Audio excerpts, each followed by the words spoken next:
Olá, queridos preletores e líderes da iluminação da Seitianoye do Brasil, muito obrigado.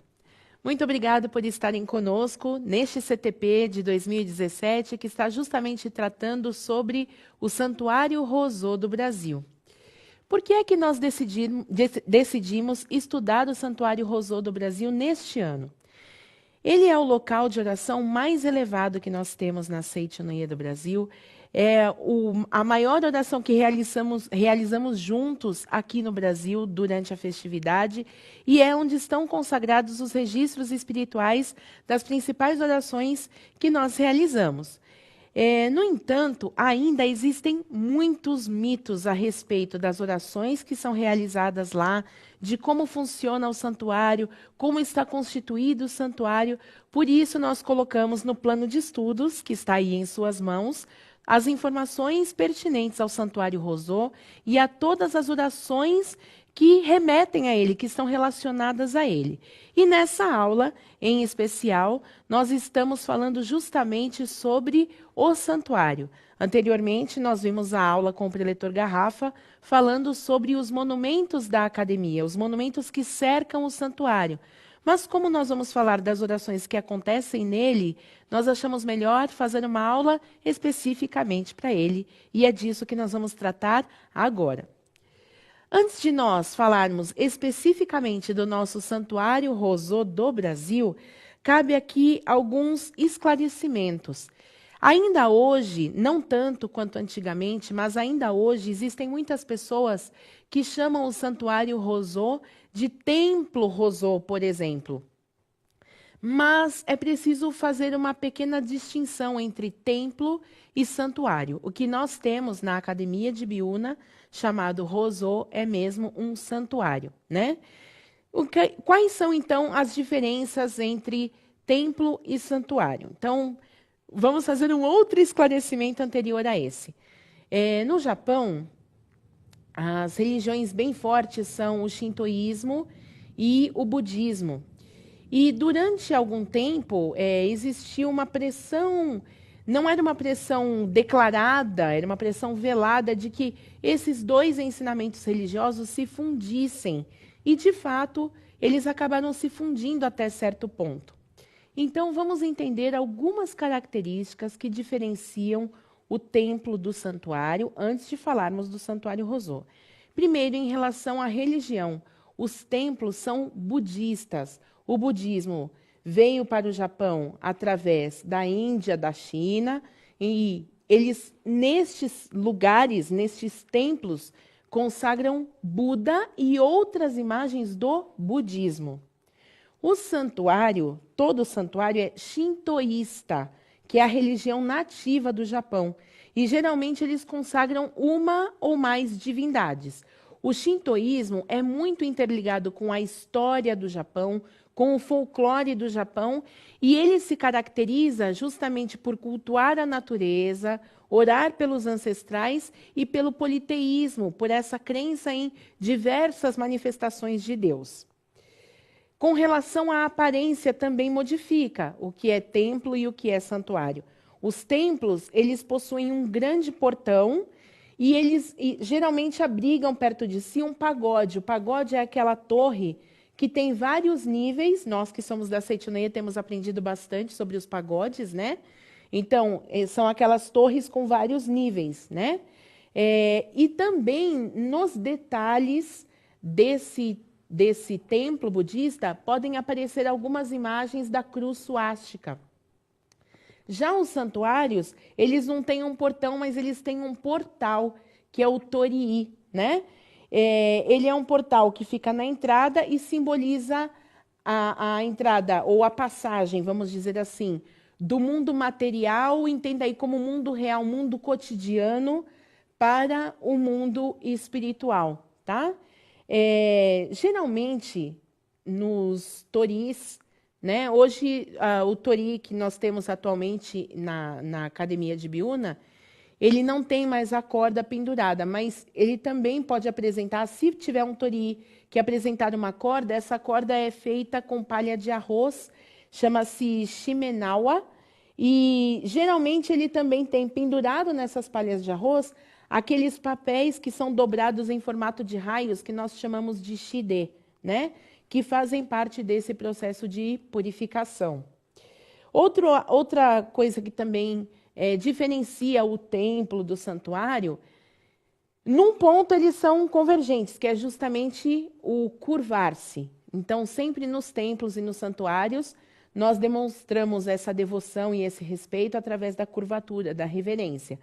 Mas o caminho entre o torii, ou o portão, no caso do templo, e do torii, no caso do santuário, até o ponto final, até o ponto da oração, mudam algumas coisinhas. No nosso caso, depois nós vamos ter uma aula especificamente nos explicando como chegar do torii até o santuário para realizar a oração, mas esse caminho que se faz entre o torii e o santuário chama-se caminho de aproximação. E os senhores devem ter percebido que na festividade do Santuário Rosô, em que muitas pessoas vão fazer a oração juntas, né? Os preletores que fazem parte da cerimônia, que participam dentro do santuário, que são ali os diretores da Seichonoye, membros do SEDOC, preletores e aspirantes da sede internacional, eles entram em filas, mas ao se aproximarem do santuário, nenhum deles entra ou sai utilizando o caminho do meio, né? Então, por que não se utiliza o caminho do meio? Porque acredita-se no shintoísmo que o meio é o caminho destinado para os deuses. Por isso, os senhores também podem perceber que, ao entrar ou ao sair, as pessoas não dão as costas para o meio. Seria mais ou menos assim. Tudo que está no meio, tudo que vem do meio, desde a imagem do sacrário, que está bem colocada bem no meio do santuário, até lá embaixo o tori, toda essa rota que significa meio, tudo que está nessa direção do sacrário, ali é como se os deuses estivessem ali, o próprio Deus estivesse ali. E quando a gente tem muita devoção por alguma coisa, a gente não vira as costas de qualquer jeito, né? A gente demonstra o respeito sempre estando de frente para essa coisa. Por isso, quem já percebeu, ótimo, mas quem nunca tinha percebido, então quando nós caminhamos com o corpo, ou subimos, ou descemos com o corpo levemente voltado para o centro, é justamente em sinal de devoção a Deus, tá? E aí, nesse processo que nós fazemos para orar no santuário, que nós vamos ouvir em outra aula posteriormente, nós temos uma porção de passinhos, né? Uma porção de observações a serem feitas. Quando nós vamos orar, quando as pessoas vão orar num templo budista, algumas partes do caminho são muito parecidas. Então, a questão da ablução, do lavar as mãos e a boca são parecidas. Mas, por exemplo, antes de se aproximar do templo budista, existe um grande local para queima de incenso, né? Que produz bastante fumaça, e os budistas, inclusive, não apenas acendem o incenso antes de se aproximar do templo, mas eles também fazem um movimento como se estivessem puxando a fumaça sobre si, né? Então, alguns puxam para o rosto mesmo, outros puxam para outras partes. No ano passado, nós tivemos a oportunidade de visitar um templo budista no Japão, e realmente tinha um tacho. Não é um tacho, era como se fosse um incensório desses que nós conhecemos, mas de tamanho bem grande, né? E dali produzia muita fumaça. E aí nós percebemos que, então, as pessoas puxavam a fumaça, né? Aqui, geralmente, nós abanamos para tirar a fumaça, eles puxavam a fumaça para si. E aí, quando nós perguntamos para a guia por que eles fazem esse movimento de puxar a fumaça, e alguns puxam a fumaça, inclusive, para partes específicas do corpo. Ela disse, porque os budistas acreditam que a fumaça, né, e até alguns cientistas dizem que afirmam isso, que a fumaça do incenso é capaz de promover a cura. Tá? Esse hábito, por exemplo, nós já não temos, e nós não acendemos o incenso antes de realizar a oração, né? Mais um detalhezinho da oração feita no templo budista é que eles se aproximam do templo, fazem a oferta de valor, né? Uma oferta de valor, tocam o sino e fazem a oração em silêncio, né? Esse sino também nós não temos, isso é budista, não é shintoísta, né? Até aqui, tranquilo. Mas já então que nós esclarecemos esses pontos principais, então vamos falar do santuário. Então, quando alguém disser, perdão, quando alguém disser, vamos fazer a oração no templo Rosô, então você já é capaz de fazer essa correção. Não, lá é um santuário, ou seja, as características que ele apresenta e mesmo as formalidades da oração obedecem uma questão shintoísta e não budista. O que está consagrado lá é uma divindade, não é Buda. Então, todos esses detalhes fazem a diferença, ok? Então, vamos falar, já que então lá não consagramos Buda, mas então o que consagramos, né? Nós consagramos, por iniciativa do professor Masaharu Taniguchi, isso está aí na sua apostila, na página 121. Professor Masaharu Taniguchi, ele teve a intuição, né? Ele foi orientado por Deus para consagrar no sacrário do Santuário Rosô 5 divindades. Aliás, antes de nós falarmos da divindade, peço perdão. O professor Miyoshi Matsuda teve a iniciativa de construir o sacrário, né, o Santuário Rosô. E a primeira parte que foi construída foi justamente o sacrário. O sacrário é a parte mais importante do santuário. Vamos dizer assim, se nós tivéssemos que fazer uma escala, então o sacrário é o que está no ponto mais importante do santuário. Tanto é que a base do sacrário, a base onde o sacrário ele fica no ponto mais alto do platô onde está o Santuário Rosô, e a base do sacrário é onde está a parte mais alta da academia. Não tem nada na academia que tenha sido construído com uma base superior a essa base do sacrário, tá? Porque ele é realmente o ponto mais importante que nós temos lá. E esse sacrário, olhando o Santuário Rosô, nós vemos toda essa parte, né, essa parte grande do Santuário Rosô, e pensamos que o santuário seja apenas essa casa maior, essa construção maior na parte da frente. Mas o santuário é toda essa extensão até o fundo, e o ponto mais importante é justamente essa casinha que tem aqui no fundo, chamada sacrário. E foi ela a primeira parte construída do Santuário Rosô, e é nela que estão consagrados as divindades e todos os registros espirituais que recebem oração. Então, agora vamos recapitular, vamos voltar e falar dessas 5 divindades que foram consagradas no sacrário do Santuário Rosô do Brasil. A primeira das divindades, então, é Okuni no Shi no Mikoto, que é Deus da grande terra, do mundo espiritual e do enlace espiritual. Dentro do sacrário tem um espelho que representa essa divindade, e esse espelho veio do Japão em 1965, né?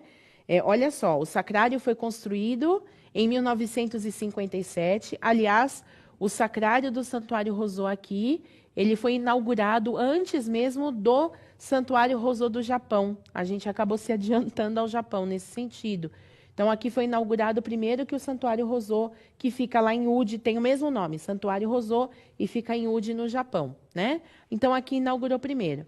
Inaugurou em 57, dia 1º de abril de 1957, e 8 anos depois, então, é que o Japão mandou para nós esse espelho que representa essa divindade, Okuni no Shi no Mikoto, que é a divindade do grande enlace espiritual, tá? Então, esse espelho fica dentro do sacrário e representa essa divindade.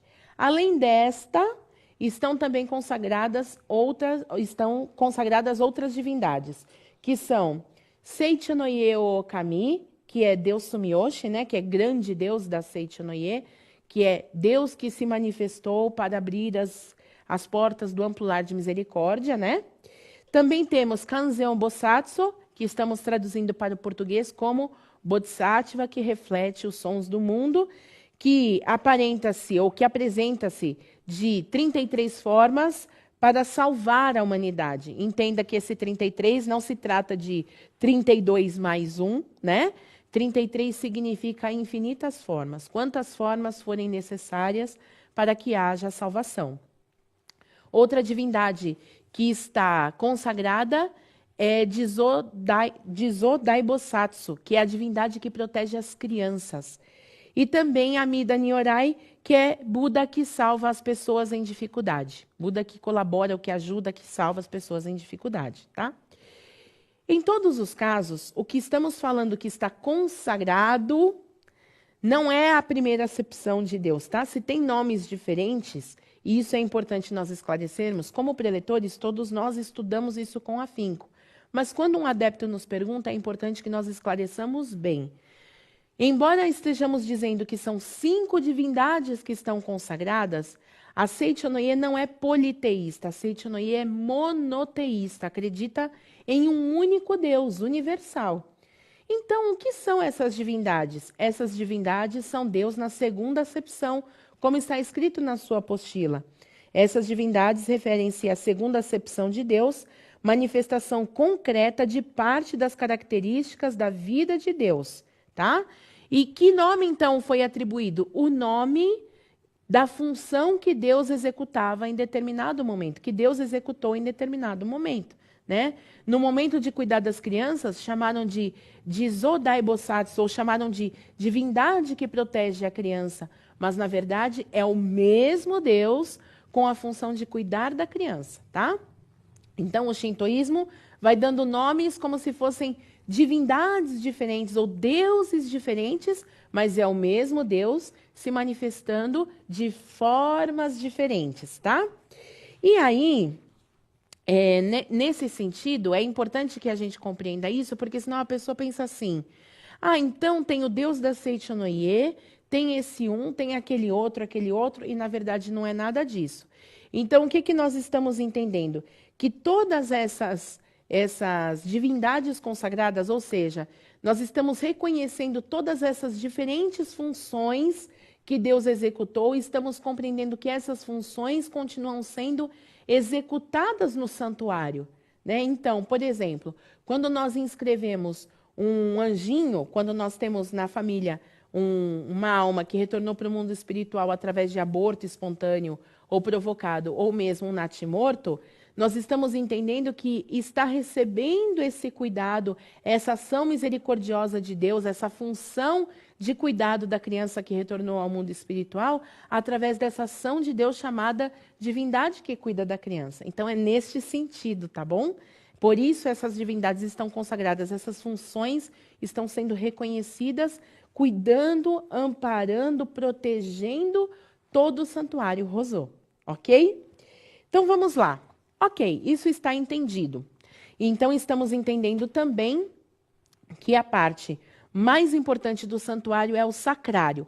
Mas o que tem no sacrário, além do espelho em que está consagrada a divindade Okuni no Shi no Mikoto e todas as outras divindades que estão consagradas? Nessa imagem que está aparecendo na sua tela agora, você é capaz de ver como é que as coisas estão organizadas dentro do sacrário.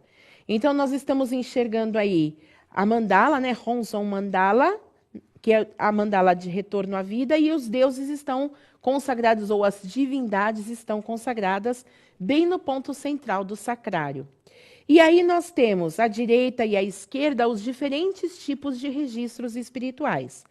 Então, primeiramente, os registros espirituais que estão consagrados no sacrário, que é chamado Shinden, sacrário em japonês chama-se Shinden, lá dentro é separado em 3 partes principais. Shiunden, como você está vendo na tela, Shiunden, Komyogu e Hosogu.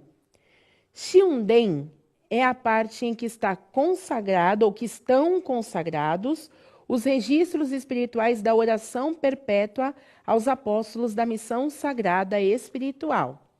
Então, vamos entender aqui um primeiro ponto, né? Vamos voltar aqui, ó. Nesse ponto, Shiunden, estão consagrados os registros espirituais da oração perpétua aos apóstolos da missão sagrada espiritual. Mais adiante, nós vamos ter uma aula específica falando sobre esses registros espirituais e sobre a oração perpétua. Mas é importante que fique bem claro, os registros espirituais que já estão consagrados dentro desse espaço no sacrário são os registros espirituais da oração perpétua de pessoas que já retornaram para o mundo espiritual. Ou é o registro que foi inscrito por alguém que amava quem já está no mundo espiritual e já inscreveu como falecido, ou o registro espiritual de alguém que foi inscrito enquanto vivia neste mundo, mas já a sede central, a Seitonoye, já foi notificada que essa pessoa retornou para o mundo espiritual, então moveu o registro que estava na sala de oração, que depois irá para a casa de oração, e moveu para o sacrário do Santuário Rosô. Tá? Então, o que está aqui como oração perpétua é de quem já retornou para o mundo espiritual. Então, vamos voltar para a nossa imagem do sacrário. Em seguida, dentro do sacrário, nós temos aí, podemos ver aí nas laterais, então na lateral que nós estamos observando, onde está escrito Komyogu, né? Então, tanto na lateral mais próxima do centro, quanto na lateral mais extrema, onde nós lemos Komyogu, estamos entendendo que estão consagrados os registros espirituais de santo da missão sagrada espiritual. Então, agora vamos fazer um novo esclarecimento. Qual é o registro sagrado, ou qual é o registro espiritual, perdão, do santo da missão sagrada espiritual?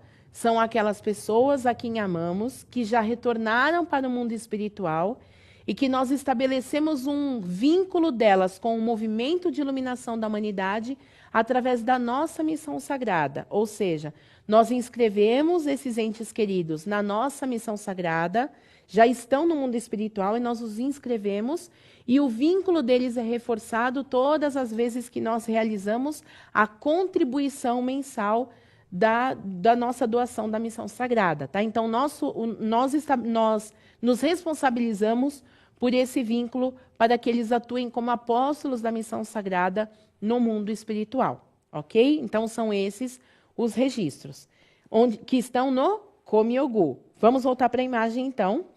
Terceiro ponto que está consagrado aí, então, se nós observarmos, está à esquerda, Rosogu, tanto próximo do centro como à extrema esquerda. Rosogu é onde estão consagrados os registros espirituais das almas dos antepassados das famílias, almas individuais e alma dos anjinhos. Que registros espirituais são esses? São os registros que nós consagramos quando realizamos a festividade do Santuário Rosô. Aquele registro em que nós inscrevemos nome e sobrenome das pessoas, ou se for o registro de família, o sobrenome de cada família, e fazemos a oração. No dia da festividade evocamos, se ele chegou antes, no dia da festividade evocamos novamente e consagramos, então eles ficam consagrados nesta parte onde está escrito Rosogu, olhando de novo na imagem, onde está escrito Rosogu, é onde estão colocados os registros espirituais que nós doamos ou que nós realizamos a oração no dia da festividade do Santuário Rosô. Importante, o sacrário, do tamanho como está, observando o tamanho, os senhores acham que dentro dessa casinha cabem 3 milhões de registros espirituais e mais tantos mil registros da oração perpétua e mais tantos milhares de registros do santo da missão sagrada espiritual? Certamente, observando essa imagem, conseguem concluir que não. Então, o que aconteceu na parte inferior? Então, estão o restante desses registros espirituais que consagramos no dia da festividade. Por que foi construída essa outra parte? Porque o número tende a aumentar cada vez mais. Se nosso objetivo é iluminar toda a humanidade, então o que nós estamos entendendo é que esse número naturalmente vai aumentar.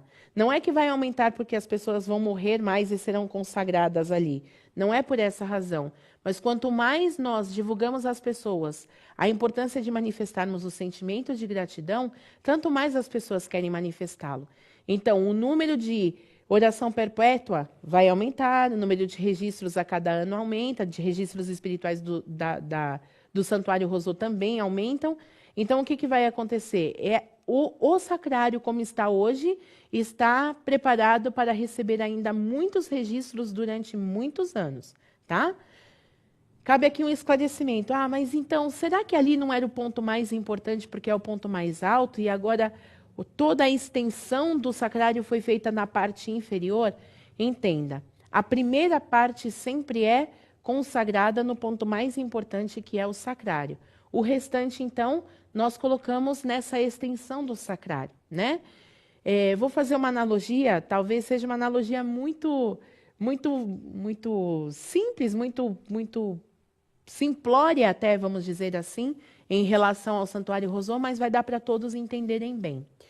Quando nós fazemos um grande almoço, em que nós temos muitas iguarias para colocar à mesa, nós não colocamos todo o conteúdo na primeira remessa que levamos à mesa, não é verdade? Nós levamos tudo nas travessas bonitas, colocando uma boa parte para que seja feita para que todos se sirvam da primeira porção.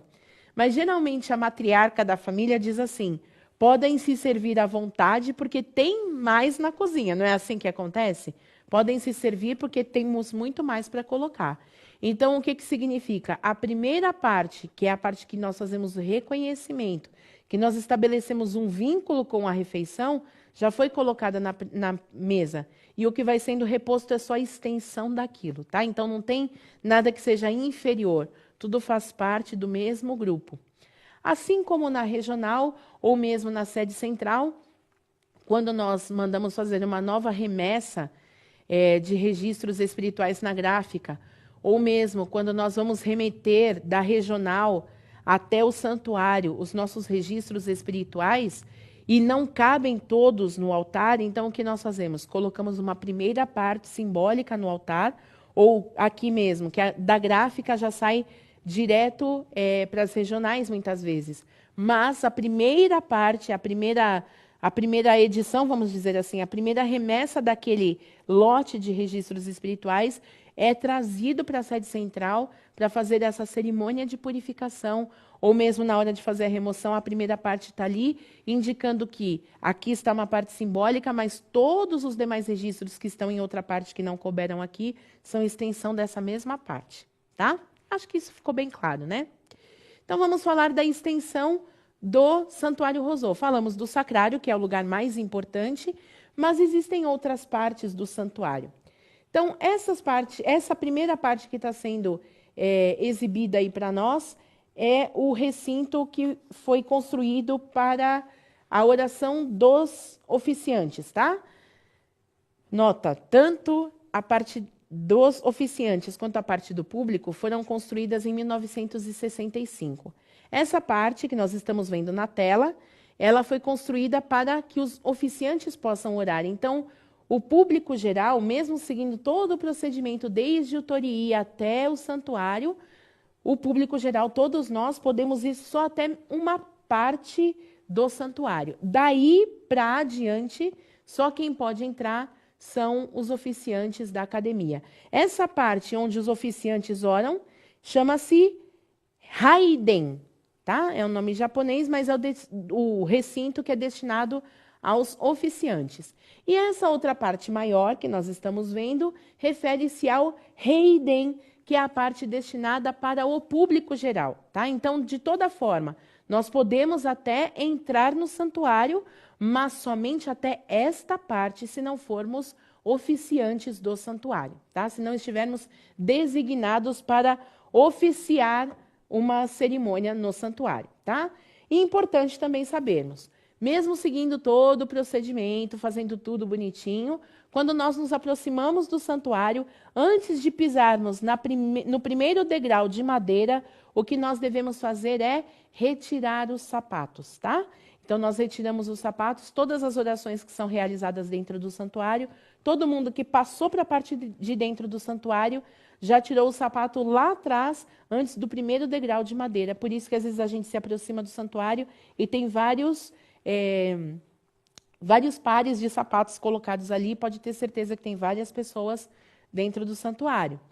Na hora de orarmos, é preciso ter ordem na mente, tá? Tudo que nós estamos fazendo, desde o Torii até nos aproximarmos do santuário, está colocando a nossa mente em ordem, tá? Por isso, tudo é feito com muita calma, muito cuidado e muito sentimento.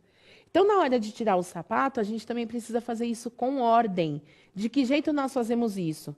Tirou o sapato, deixe-os emparelhados, não deixa de qualquer jeito. tá? Porque a outra pessoa que chega depois de você vem ordenando a mente desde o Torií, aí quando ela chega ali perto, desordena quando vê aqueles sapatos todos revirados, tá? Então, deixe ordenado, deixe sempre cada vez mais para o cantinho, quanto mais perto da lateral, melhor, para que na saída e na entrada de novas pessoas, isso seja feito também pelas laterais, porque o centro é o caminho dos deuses, lembram? O centro é onde está Deus, tá?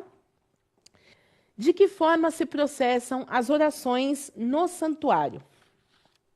Os registros espirituais, aqueles em que nós inscrevemos nome e sobrenome das pessoas que amamos e retornaram para o mundo espiritual, que participam da festividade do Santuário Rosô, conforme vão chegando à academia, tendo três oficiantes na academia, ele é evocado naquele dia. Tá? Então, sempre que tiver 3 oficiantes na academia, acontece uma cerimônia de evocação das almas. E imediatamente eles passam a receber essa oração.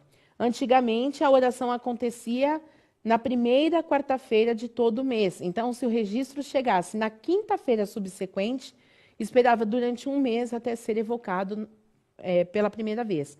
Agora não. Agora, chegando à academia, estando presentes 3 oficiantes, e aí por que o número 3? Não é uma coisa cabalística, uma coisa mística, não é nada disso, tá? É porque eles vão realizar a cerimônia, mas as demais cerimônias continuam acontecendo normalmente, tá? Então, precisa ter esse número para dar conta de todo o trabalho de ofícios que é realizado na academia, tá? Então, entrou, eles contabilizam, fazem todo o lançamento, tendo 3 já evoca e já passa a receber oração. Aí vem um ponto importante. Quando eventualmente nós escutamos um preletor dizer assim, cada registro participa pelo menos um ano, recebe oração durante um ano, deve ficar claro que este um ano significa cada registro deve participar de pelo menos uma festividade do Santuário Rosô. O que isso significa? A qualquer momento do ano, enquanto chegam os registros espirituais, eles são evocados, passam a receber oração no santuário. No dia da festividade, eles são levados para a cerimônia, depois a gente vai ver isso com mais calma adiante, e voltam para continuar recebendo oração até a véspera da festividade do Santuário Rosô do ano seguinte, tá? E se acontecer de chegar um dia depois da festividade, como todo registro precisa participar de pelo menos uma festividade, chegando um dia depois da festividade ter acontecido, ele vai ser evocado, vai receber oração durante um ano, mas quando chegar a véspera da próxima festividade, ele será levado para uma nova evocação para ser consagrado e participar da festividade e permanecerá por mais um ano, tá? Então, na verdade, o correto seria nós dizermos, precisa participar de pelo menos uma festividade, ok? E os demais registros, então? Os novos registros, está na sua página 124. Os novos registros de Santo da Missão Sagrada Espiritual e os novos inscritos falecidos na oração perpétua dos apóstolos da Missão Sagrada Espiritual e também as pessoas que se inscreveram em vida e vieram a falecer, são consagrados semanalmente na quarta-feira subsequente à inscrição, se for falecido, ou ao comunicado de falecimento, se for uma pessoa que foi inscrita em vida, tá? Então, o que permanece na quarta-feira são Santo da Missão Sagrada Espiritual e Oração Perpétua, mas não é na primeira quarta-feira, são todas as quartas-feiras, tá? Então, qual é o significado fundamental de orar no Santuário Rosô? Está aí na página 125 da sua apostila. Antes, nós precisamos nos lembrar que Rosô significa Arca do Tesouro. Não por acaso. Ali estão depositados os nossos maiores tesouros, o nosso vínculo espiritual, tá? Então, o que significa orar no santuário? Primeiramente, significa agradecer às divindades que estão consagradas lá. O que nós fazemos não é pedir para as divindades, o que nós fazemos é agradecer. Por que agradecemos? Porque Deus, nas suas infinitas funções, está constantemente nos protegendo e cuidando de nós. Então, o que nos resta fazer não é pedir por mais daquilo que Ele já nos dá, mas agradecer pelas infinitas funções que Ele exerce na nossa vida. Então, primeiramente, nós agradecemos as divindades que estão consagradas ali, que são as diferentes funções de Deus. Segundo ponto, agradecer às almas dos antepassados que estão protegidos e orientados pelas divindades consagradas. Quando nós oramos pelos nossos antepassados, não oramos com a finalidade de fazer com que a ilusão desapareça, ou que nós tenhamos mais prosperidade, ou que nós tenhamos saúde. Isso não é oração, o nome disso é barganha. Então, o que nós fazemos com os nossos antepassados? Nós simplesmente agradecemos a eles pela oportunidade de vivermos nesse mundo. A vida que jaz em nós, a vida que existe em nós, é vida de Deus, mas ela só pôde se expressar nesse mundo graças ao benefício que recebemos dos nossos antepassados, que foi essa linhagem que foi passando de geração em geração, até que os nossos pais nos deixaram, nos permitiram que nascêssemos nesse mundo. Então, o que nós devemos fazer? Agradecer. E ainda mais, não precisamos temer pelos nossos antepassados. Ai, será que estão bem? Será que estão amparados? Porque, assim como nós, os nossos antepassados são protegidos por Deus. Ou seja, está dizendo que eles são protegidos pelas divindades consagradas, significa dizer, estão protegidos por Deus nas suas infinitas funções, nas infinitas funções que Deus executa. Então, qualquer que seja a situação que o antepassado tenha retornado para o mundo espiritual, não importa. Ele está protegido por Deus em tudo aquilo que necessitar. Então, não é que a sua oração vai fazer a mudança na vida do antepassado. Não, a sua oração é o elixir da gratidão. A sua parte é orar agradecendo. E se alguma pessoa disser, mas então por que a vida melhora? Eu orei e melhorou. Então, tinha algum antepassado que estava em ilusão e aí eu consegui eliminar a ilusão. Então, o professor Toshiyuki Fujiwara, no livro Você Será Salvo Infalivelmente, ele fala, se você pensa que tem um antepassado em ilusão, quem está em ilusão é você. Essa que é a verdade. E se conseguiu captar algum tipo de ilusão do mundo espiritual, significa que quem está sendo o canal que capta essa ilusão é você. Então, o que precisa ser corrigido? A sua própria postura mental. Por que melhora? Porque quando nós manifestamos a gratidão, naturalmente as coisas se organizam, né? Na Sutra Sagrada está escrito que a gratidão e o perdão são os sentimentos que melhor captam as vibrações curativas da vida. Por que a vida melhora? Porque manifesta a gratidão. Quanto mais abnegadamente nós oramos, quanto mais sentimento de gratidão nós desenvolvemos, tanto mais a vida melhora. E não quanto mais o antepassado se eleva, a vida melhora. Se nós orarmos dessa forma, não vai ser uma boa oração, vai ser barganha, tá?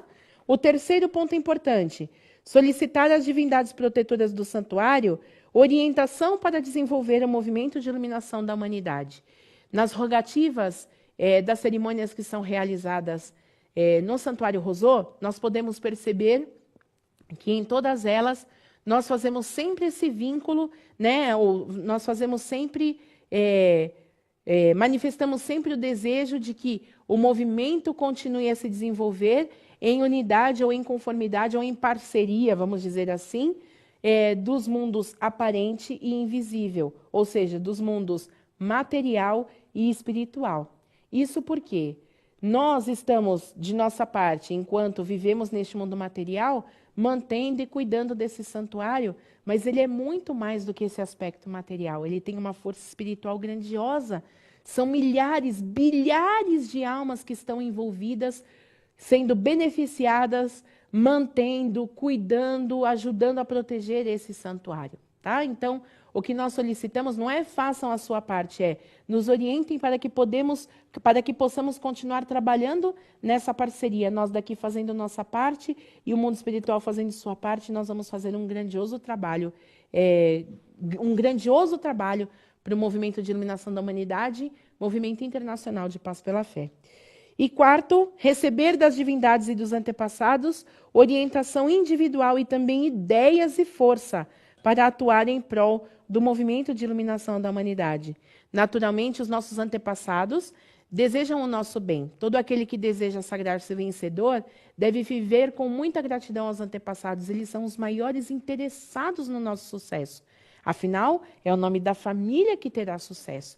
Então, a gente nem precisava pedir, mas a gente pode manifestar o desejo, olha, me orientem para que eu tenha ideias para seguir dessa forma, mas, ao mesmo tempo, nós precisamos estar receptivos para captar essa orientação e continuarmos a crescer em todos os sentidos.